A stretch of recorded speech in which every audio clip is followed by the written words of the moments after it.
Hi everyone, I'm Trinen. You're looking at live pictures out of Charlottesville, Virginia. This is where violent clashes have broken out between white nationalists and counter-protests there. In Charlottesville, Virginia, a white nationalist rally that descended into deadly violence and chaos, fighting with fists and clubs. Confederate flags on full display, the governor declaring a state of emergency, and that mayhem unfolded for hours before President Trump finally weighed in.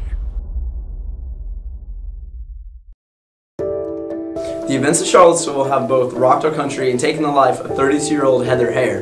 The issues of Confederate monuments is not exclusive to Virginia. It can be found in Kentucky, more specifically right here in the city of Louisville. Hi, I'm Euan Dunn from On the Record, and this is the story.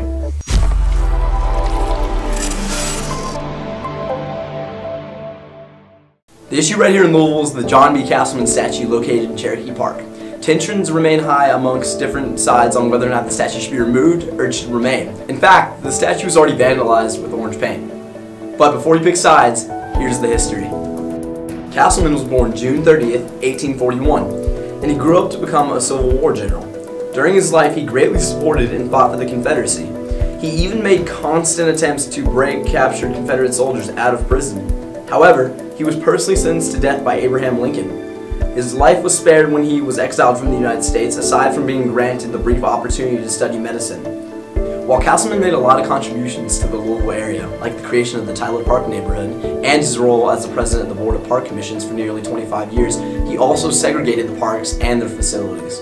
He died at the age of 76 on May 23, 1918, but not before ordering the statue of himself to be made. Now that you know the history, here's the issue. This controversy is about what these monuments represent. Some believe that these monuments represent freedom of speech and history. In fact, 48% of Americans have this belief, according to the Huffington Post.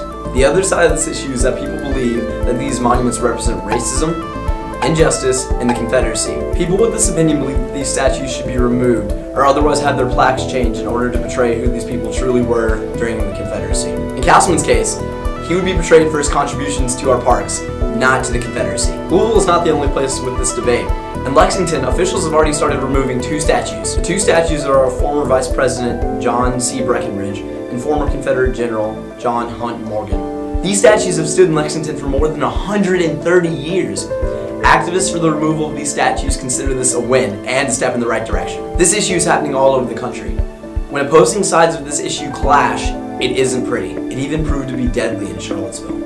As tensions are sure to rise with this controversy, the question you have to ask yourself is, what do these statues stand for? Did I get it?